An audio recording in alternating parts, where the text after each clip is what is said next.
Bueno, muy bien, bienvenidos. Como parte del contenido de la clase El origen de las escrituras, en este episodio, como conceptos esenciales, vamos a tratar el tema de los derechos filiales en Cristo.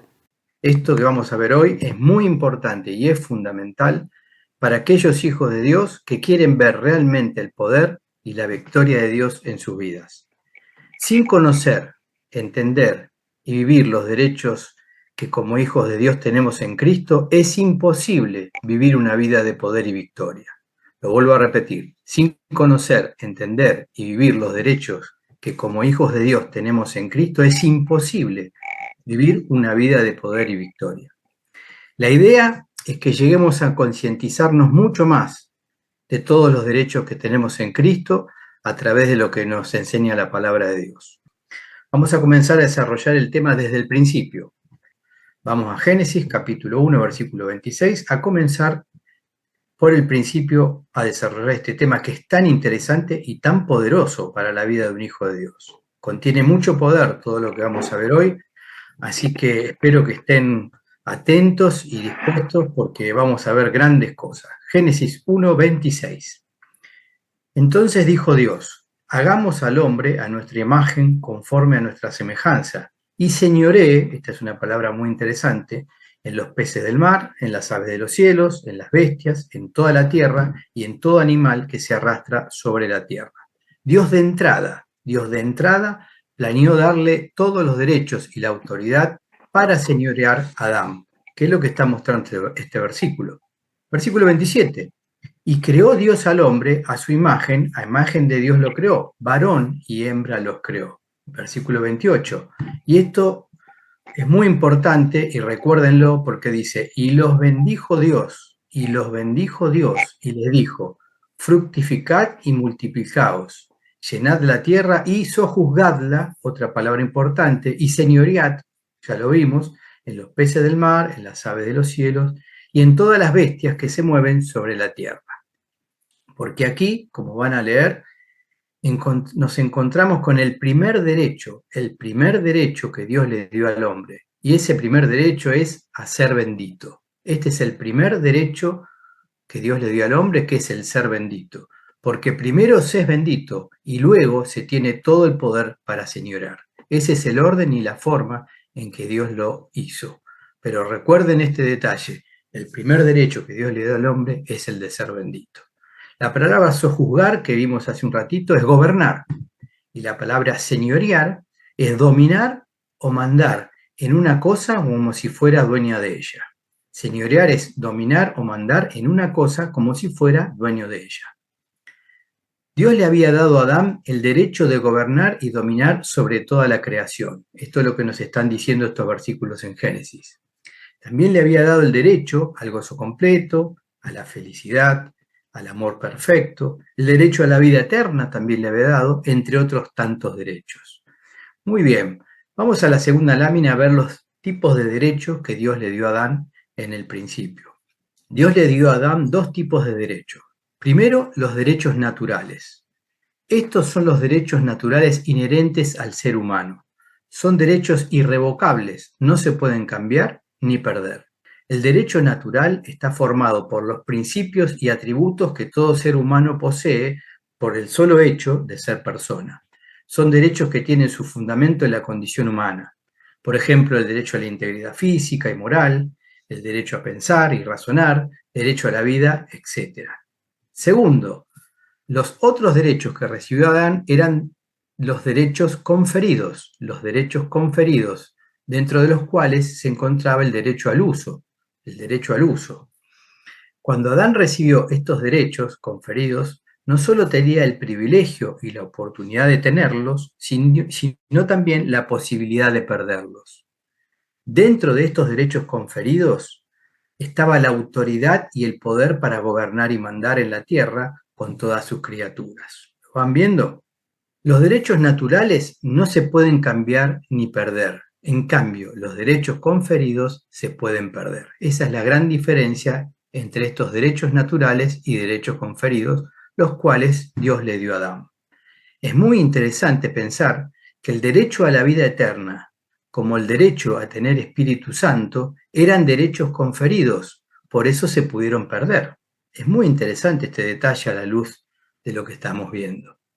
Muy bien, esto es muy importante y las definiciones que vamos a ver, tanto las de la libertad o libre albedrío que vamos a ver, como las definiciones de derecho, por supuesto que hay muchas definiciones. Estas no son las únicas ni determinantes, simplemente son algunas que elegí yo, pero creo que en este contexto es muy interesante hacernos la pregunta, porque es fundamental, ¿la libertad qué tipo de derecho es?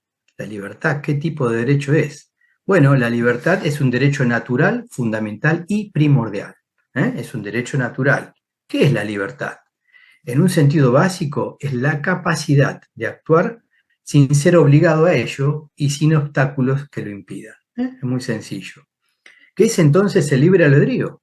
Porque es otra cosa, no es la libertad. El libre albedrío es la capacidad de decidir o elegir y, eventualmente, llevar a la práctica la decisión tomada. Este también es un derecho natural. ¿Ven qué interesante? Muy bien. Lo importante hasta aquí es que Dios se limitó a sí mismo al darle esa responsabilidad legal a Adán. Se limitó a sí mismo. Cuando Dios le dio a Adán todos los derechos, los privilegios mencionados en la palabra, Dios también le confirió ciertos derechos legales que a su vez le dieron a Adán el control absoluto sobre los privilegios concedidos a él. Esto es muy importante. Dios le dio el control absoluto sobre esos privilegios y derechos que había recibido. Adán tomó esos derechos legales que estaban bajo su absoluto control y por el derecho del libre albedrío que él tenía, transfirió la autoridad y el poder de esos derechos a Satanás. Eso es lo que muestra la escritura en Génesis. Él tomó sus derechos conferidos, el dominio de la tierra, y se los dio a Satanás. Con esa decisión, el hombre perdió los derechos legales que Dios le había dado, transfiriéndoselas legalmente a otro. Esto fue el comienzo de algo muy lamentable para el hombre, que lo está sufriendo hasta el día de hoy. Fue muy lamentable y lo estamos sufriendo hasta el día de hoy. El pecado y las consecuencias del pecado estuvieron sobre el hombre desde ese mismo día en que Satanás recibió el derecho legal para regir al hombre y a toda la tierra. Desde ese mismo día. Satanás tiene desde ese día hasta ahora el derecho legal para gobernar. Esto es muy importante, sobre los hombres no salvos y sobre el mundo entero. Así pues, cuando Adán pecó, Satanás, que era el enemigo supremo de Dios, obtuvo el control absoluto sobre todo eso que Dios le había dado originalmente a Adán. El control absoluto lo tenía Adán y al transferir todos estos derechos, ese control absoluto lo pasó a tener Satanás. Ahora, muy bien, frente a todo este problema tan grande que se había sucedido, Dios no se quedó parado ni sentado esperando frente a esta lamentable situación, sino que inmediatamente Dios ingenió e implementó un plan perfecto de redención. El plan perfecto de redención es el rescate o liberación mediante el pago de un precio. Esto es muy importante. Es el rescate o liberación mediante el pago de un precio para que el hombre volviera a recuperar todos estos derechos y privilegios perdidos. Todos estos derechos y privilegios perdidos. Este perfecto plan de redención es una de las cosas más maravillosas que Dios ha hecho por la humanidad. Es de una magnitud y alcances asombrosos, admirables y maravillosos. Este plan de redención es realmente impresionante. Le llevó a Dios mucho tiempo y la vida de hermosos creyentes para que este plan de redención se fuera desarrollando. Llevó mucho tiempo y muchas vidas. Satanás, por otro lado, sabía que si Jesús vivía y crecía, él reclamaría lo que el hombre había perdido.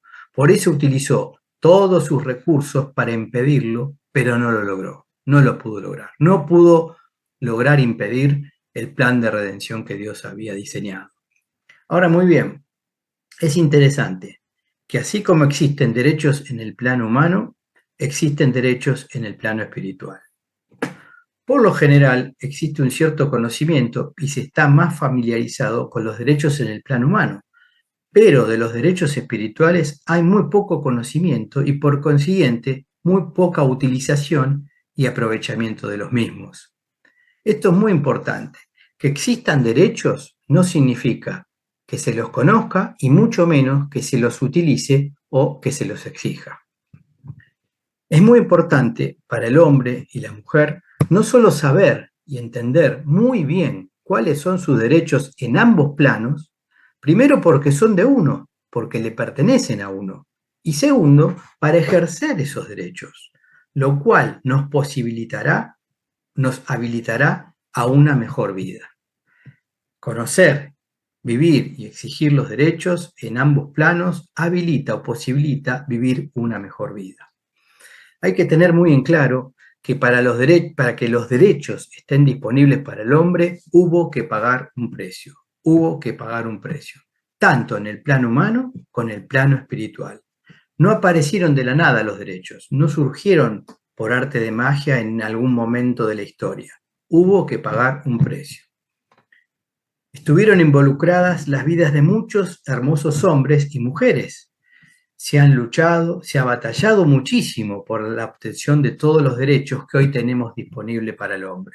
Hubo mucha batalla, hubo mucha lucha, hubo mucho esfuerzo para que los derechos estuvieran disponibles. Por dar un ejemplo, entre tantos, muchos ejemplos que hay en el plano humano, podemos citar a Martin Luther King, quien luchó por los derechos del hombre de color y le costó su vida, pero logró avanzar muchísimo en estos derechos. Él pudo avanzar muchísimo. En el plano espiritual, además de todos los grandes creyentes que cita la Biblia, la vida de nuestro Señor Jesucristo fue dada por su libre albedrío, para que toda la humanidad se beneficiara recuperando todos los derechos que Adán había transferido y aún más. Este fue el costo que Dios pagó para que se obtenga este beneficio para la humanidad. Veamos un poquito en el plano humano cómo se originó el derecho y qué es el derecho. Como muchas otras invenciones humanas, tuvo un lugar de inicio en nuestra historia como civilización y como especie. El origen del derecho se remonta necesariamente a los primeros intentos por conducir las sociedades agrícolas de la humanidad antigua hacia un objetivo común, fíjense, garantizándole la paz social y algún tipo de orden productivo. ¿Ven? De esta manera, el derecho habría surgido de la mano de las primeras formas primitivas de Estado. En el momento en que se hizo indispensable delegar en ciertas autoridades como caciques, reyes o sacerdotes el poder, se hizo también necesario determinar cuáles serían las reglas de sucesión de dicho poder, cuáles serían sus alcances, sus formas y sus métodos. De esa manera se fue estableciendo una costumbre, una manera de hacer las cosas que fue fundamental para el nacimiento del derecho.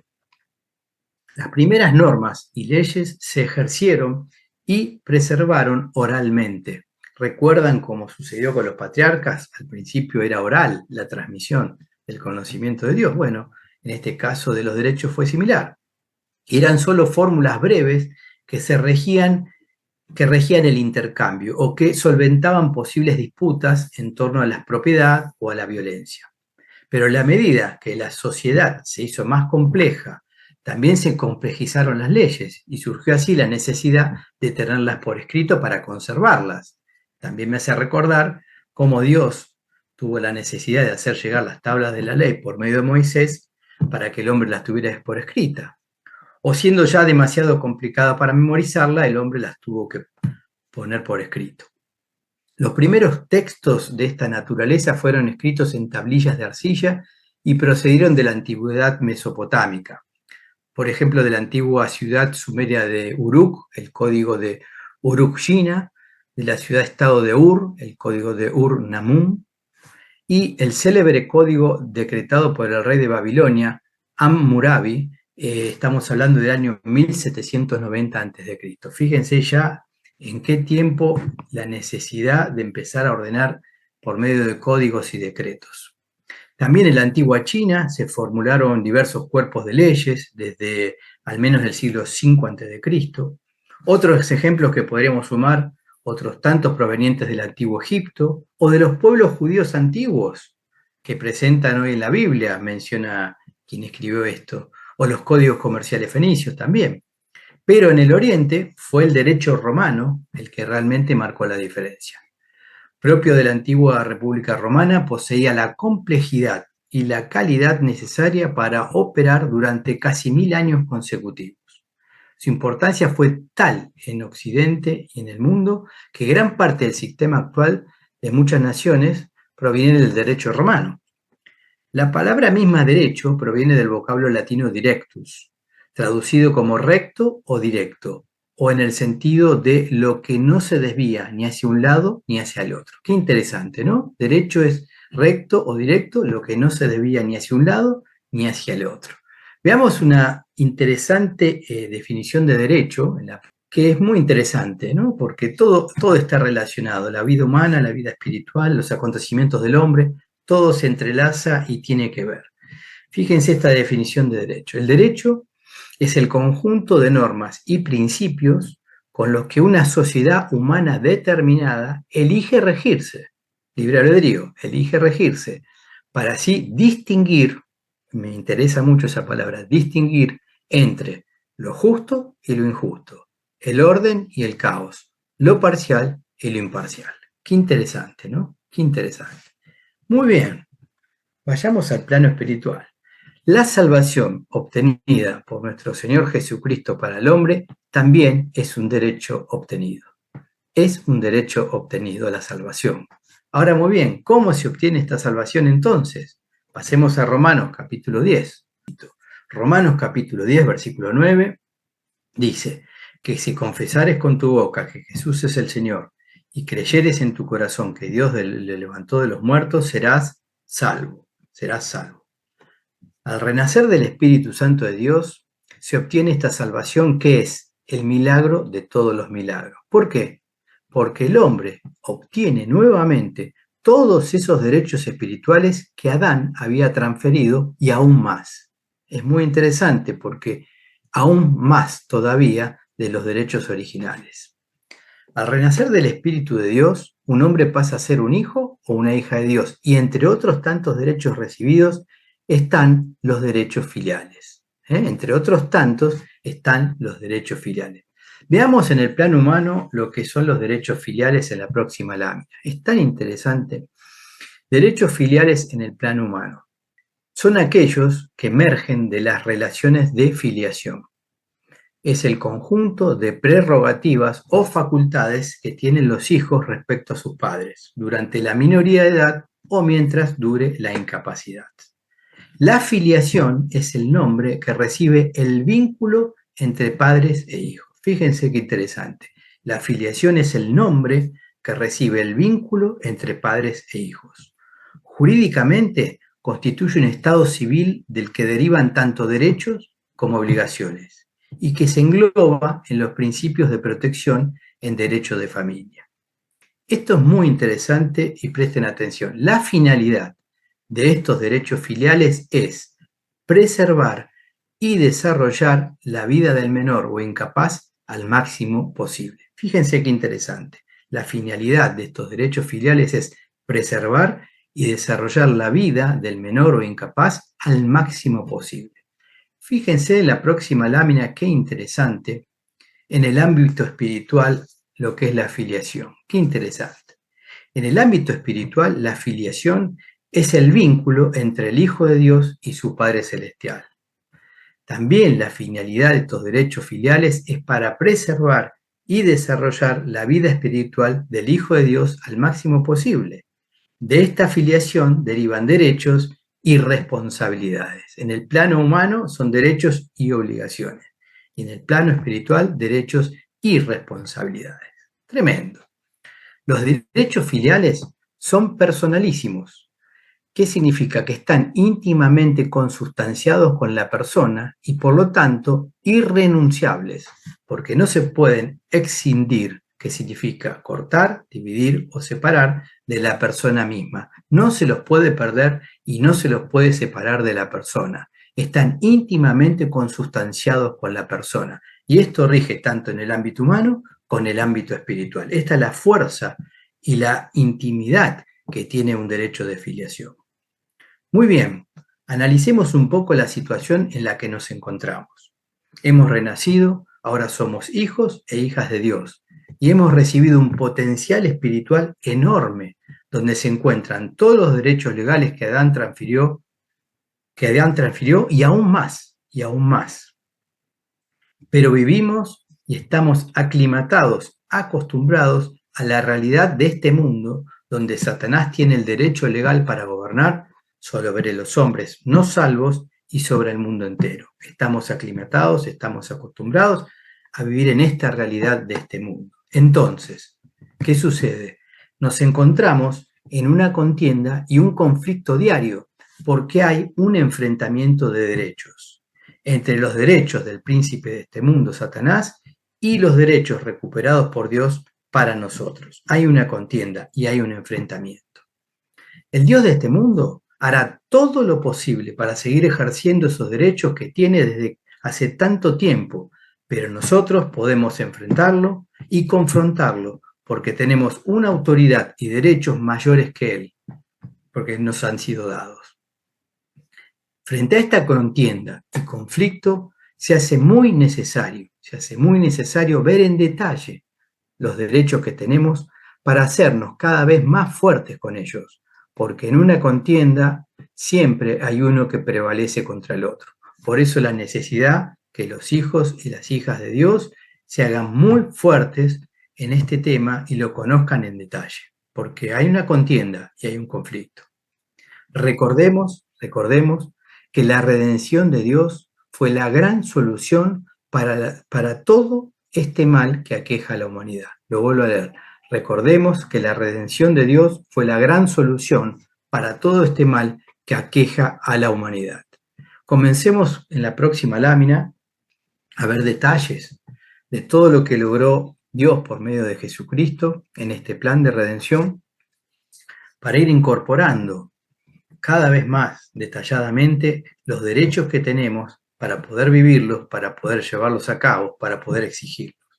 Fíjense lo que dice acá. Jesús, el Salvador, en primer lugar, rompió el poder de Satanás para redimir a la humanidad de su esclavitud y restaurarla a una plena justicia, por medio de la cual podría estar en la presencia del Padre mismo, del modo en la que estaba Adán antes de la caída. Esto quitó, y esto es muy importante, esto quitó la conciencia de culpabilidad y de pecado permanente en la humanidad. Muy importante, muy interesante. En segundo lugar, rompió el reino de Satanás y redimió a la humanidad de forma tan completa que el hombre o la mujer más débil pueden participar de la justicia restauradora, de tal forma de que él o ella puedan vivir una vida de victoria total sobre el diablo. Tremenda verdad que también tenemos que tener presente.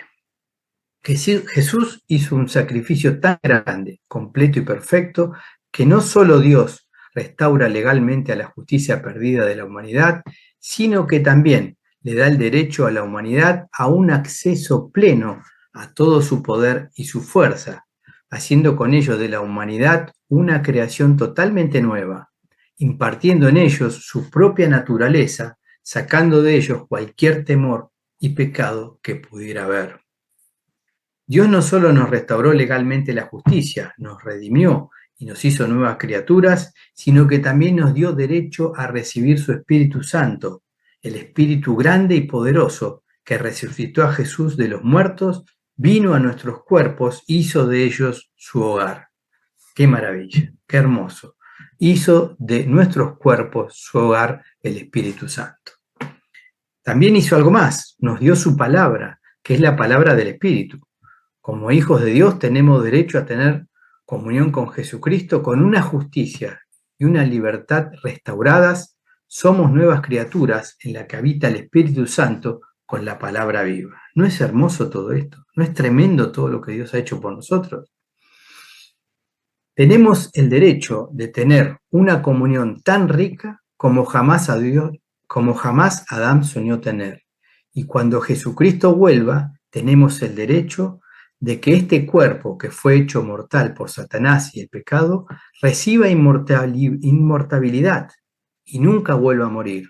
Tenemos derecho a todo esto. Por eso, porque porque tenemos este derecho, la muerte ya no puede amenazarnos ni llenarnos de temor. ¿No es extraordinario todo esto? ¿No es magnífico? Todos estos derechos legales nos pertenecen por medio de la redención obtenida por el Señor Jesucristo. Nos pertenecen y ya son nuestros. Todos estos derechos ya son nuestros. Imaginémonos lo que será cuando las puertas del cielo se abran en su venida y nosotros, sus amados hijos, contemplemos a nuestro Señor sentado en el trono de Dios. Imagínense ese momento. Esas son las cosas que esperamos, esas son las maravillosas cosas que aguardamos, porque nos han sido dadas por los derechos que tenemos para que estemos allí en ese momento. ¿No es tremendo? ¿No es maravilloso? ¿No es grandioso el amor de Dios? Efesios capítulo 1. Efesios capítulo 1. Estamos viendo cosas que son realmente de una grandeza, de una plenitud tan enormes, que uno no puede dejar de admirarse. Efesios capítulo 1, versículo 19. Y aquí lo que vamos a ver, nos vamos a encontrar con el clímax de la obra redentora de Cristo, la parte más alta de la obra redentora de Cristo en la expresión bajo sus pies. Fíjense en el versículo 19. Dice, ¿y cuál la supereminente grandeza de su poder para con nosotros los que creemos, según la operación del poder de su fuerza, la cual operó en Cristo, resucitándole de los muertos y sentándole a su diestra en los lugares celestiales, sobre todo principado y autoridad y poder y señorío, y sobre todo nombre que se nombra, no solo en este siglo, sino también en el venidero. Dice, y sometió todas las cosas bajo sus pies, y lo dio por cabeza sobre todas las cosas, ¿a dónde? A la iglesia, la cual es su cuerpo, la plenitud de aquel que todo lo llena en todo. Jesús, después de la resurrección, fue exaltado en el asiento más alto del universo, con todo dominio, autoridad y poder bajo sus pies. Este es el clímax de la redención. Todo dominio, autoridad y poder están bajo sus pies. Todo lo que está bajo sus pies está bajo nuestros pies. Su victoria es nuestra victoria. Ese es nuestro derecho, nuestra autoridad y nuestro poder. Recordemos más derechos. Segunda de Corintios, capítulo 5, por favor. Fíjense la grandeza de lo que tenemos disponible, la grandeza de lo que ha hecho disponible nuestro Señor Jesucristo por la redención obtenida. Segunda de Corintios, capítulo 5, versículo 21. Dice, al que no conoció pecado, por nosotros lo hizo pecado, para que nosotros fuéramos, ¿qué? Hechos justicia de Dios en él. Hechos justicia de Dios en él. En su redención recibimos una justicia perfecta. En su redención recibimos una justicia perfecta. Esta justicia nos da el derecho de entrar confiadamente al trono de su gracia. Nos da el derecho de entrar confiadamente al trono de su gracia. Esta justicia, además, nos permite disfrutar de la plenitud de nuestros derechos en Cristo. Por eso la justicia es tan importante, porque nos abre las puertas a un montón de cosas. Nunca antes habíamos conocido una libertad así, sin conciencia de pecado e inferioridad ante el Padre. Nunca antes. Por eso, el objetivo primario del adversario es quitarnos de nuestras mentes y nuestros corazones esta justicia, impidiéndonos que vivamos esta libertad espiritual que tenemos en Cristo. Ese es el objetivo primario del adversario.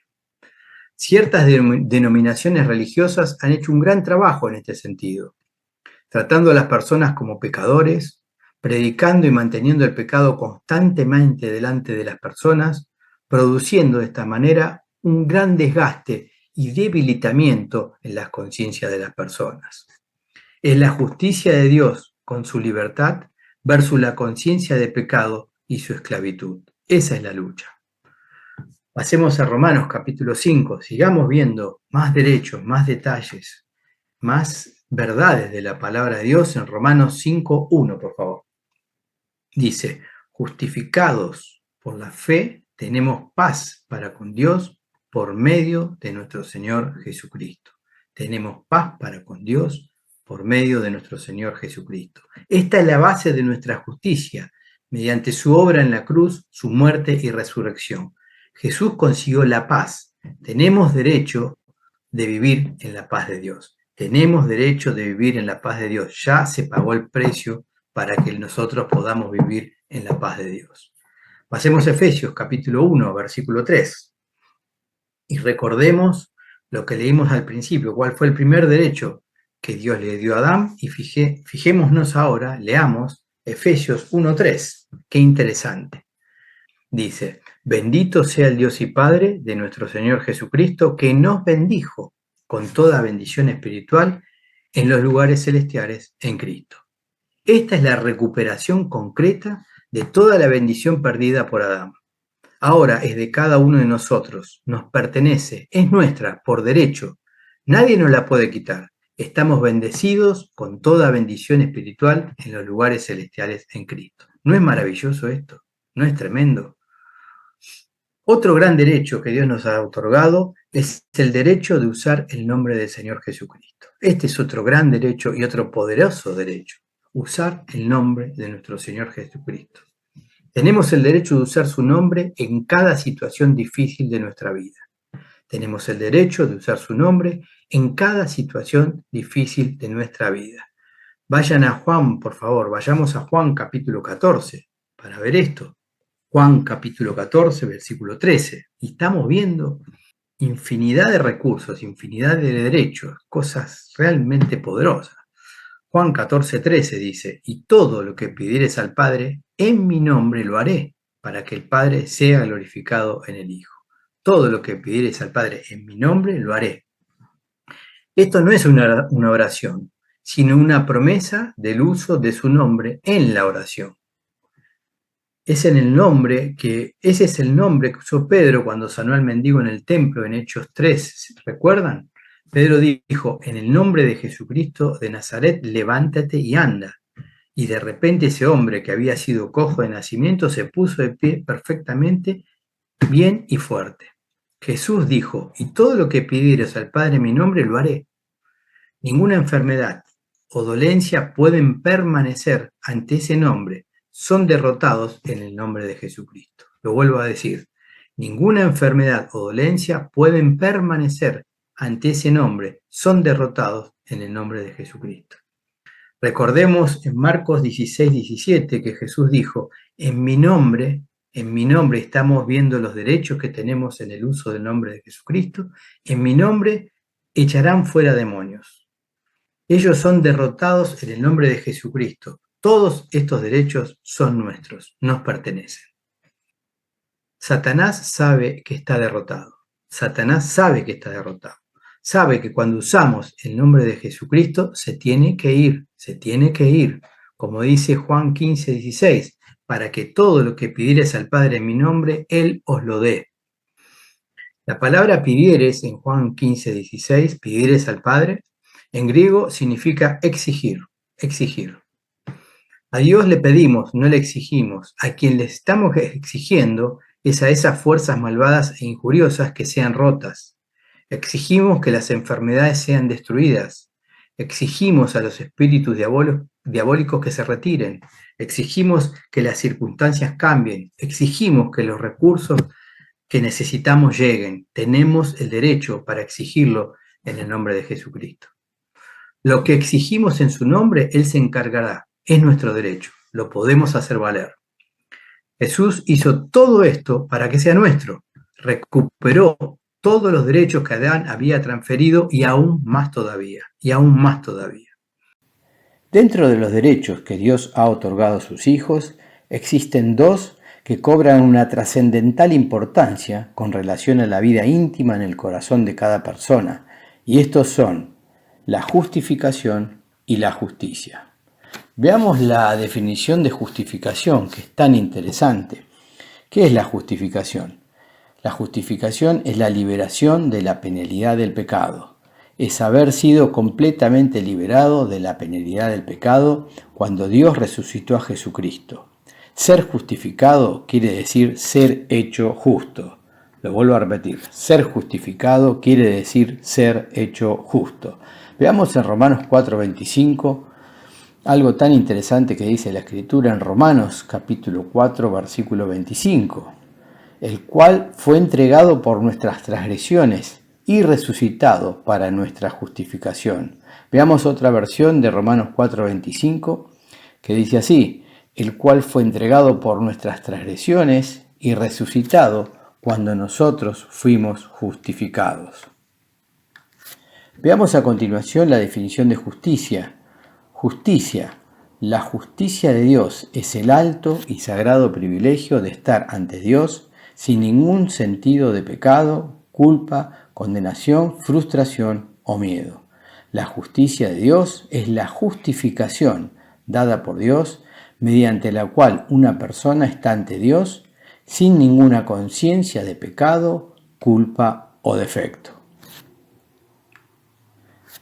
Segunda de Corintios 5:21 dice, al que no conoció pecado, por nosotros lo hizo pecado, para que nosotros fuésemos hechos justicia de Dios en él. Qué tremendo versículo. Romanos 4:25 dice, el cual nos fue entregado por nuestras transgresiones y resucitado para nuestra justificación. Romanos 3:22 dice, la justicia de Dios por medio de la fe en Jesucristo para todos los que creen en Él. En Romanos 10, 9 y 10, Romanos 10, 9 y 10, dice lo siguiente, que si confesares con tu boca que Jesús es el Señor y creyeres en tu corazón que Dios le levantó de los muertos, serás salvo, porque con el corazón se cree para justicia, pero con la boca se confiesa para salvación. ¡Qué tremendo versículo! Muchos creyentes renacidos están espiritualmente vencidos en esta vida debido a la conciencia de pecado. Esta derrota espiritual viene a una persona cuando no se da cuenta de lo que le ha sido dado por Jesucristo. En tanto el corazón del hombre lo esté condenando o acusando por cualquier razón, no puede obtener respuesta a su oración porque no tiene confianza hacia Dios. ¿Qué es lo que ocurre muchas veces? Entonces? Que no lo estamos utilizando.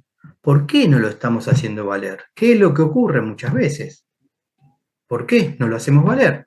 Veamos una de las razones principales que explica el doctor Víctor Paul Wilber en una cita del libro Los cristianos deberían ser prosperados. Qué interesante esto que vamos a ver ahora, en la próxima lámina, que dice lo siguiente. Satanás le murmurará a usted que no tiene derecho legal alguno a la felicidad, que no tiene derecho legal alguno a la prosperidad, que usted no tiene derecho legal alguno a la bondad. Él dice que usted como creyente no es suficientemente bueno. No es lo suficientemente bueno. Él tratará, fíjense qué interesante, de penetrar la mente del creyente y le traerá toda aflicción, enfermedad y derrota. Qué interesante. Le murmurará usted, dice. Él intenta penetrar nuestras mentes tratando de convencernos que no tenemos ningún derecho a vivir esta vida con toda la plenitud que Dios nos ha dado. Él intenta penetrar en nuestras mentes, tratando de convencernos que no tenemos ningún derecho. Por eso es la vital importancia de conocer muy bien en detalle nuestros derechos en Cristo, para tenerlos grabados en el corazón de cada uno y no permitir que nada nos lo robe. Otra manera de obstaculizarnos para que no utilicemos nuestros derechos es a través de la intimidación. Esta es otra manera, otra forma que él trata de obstaculizar a un hijo o una hija de Dios, mediante la intimidación. Veamos en la lámina qué es la intimidación, que es muy interesante. La intimidación es una manera de actuar que atemoriza o hace daño a una persona. ¿Ven? Mediante la intimidación, atemorizando o tratando de hacer daño a una persona, esa es la intimidación. Primero, intentará sutilmente desvalorizarnos. Intentará que nos sintamos pecadores, condenados, fracasados e inferiores. Intentará que no hagamos valer ninguno de nuestros derechos. Entonces, cuando nos encontramos debilitados, aprovechará para intimidarnos, para atemorizarnos, con cosas que nos den miedo, para finalmente llenarnos de aflicción, enfermedad y derrota. Esta es la manera en que él trabaja. Frente a todas estas sutiles maneras utilizadas para que no utilicemos todos nuestros derechos en Cristo, nuestra respuesta debería ser la de oponernos con fuerza, resistiendo en la creencia, haciendo valer nuestros derechos en Cristo, manteniéndonos firmes. Lo vuelvo a decir, frente a todas las sutiles maneras utilizadas para que no utilicemos todos nuestros derechos en Cristo, nuestra respuesta debería ser la de oponernos con fuerza, resistiendo en la creencia, haciendo valer nuestros derechos en Cristo, manteniéndonos firmes. Cuando nosotros no cedamos, sucederá lo que dice Santiago 4:7. El que huirá humillado y derrotado es él, porque nosotros estamos firmes y no cedemos en la autoridad y derechos que tenemos en Cristo. No cedemos porque no tenemos miedo. No cedemos porque conocemos muy bien cuáles son nuestros derechos legales en Cristo. No cedemos porque hacemos valer con toda autoridad nuestros derechos en el nombre de Jesucristo. Esta es la clave para vivir una vida victoriosa y poderosa en todo momento y en toda situación. Cuantos menos derechos ejerzamos, más miedos tendremos y menos valientes seremos. Cuantos más derechos ejerzamos, menos miedos tendremos y más valientes seremos. Cerremos todas las puertas al mal, fortaleciéndonos con la integridad de la palabra de Dios, estando firmes, haciendo valer cada uno de los derechos que Cristo ha logrado para cada uno de nosotros. Dios los bendiga.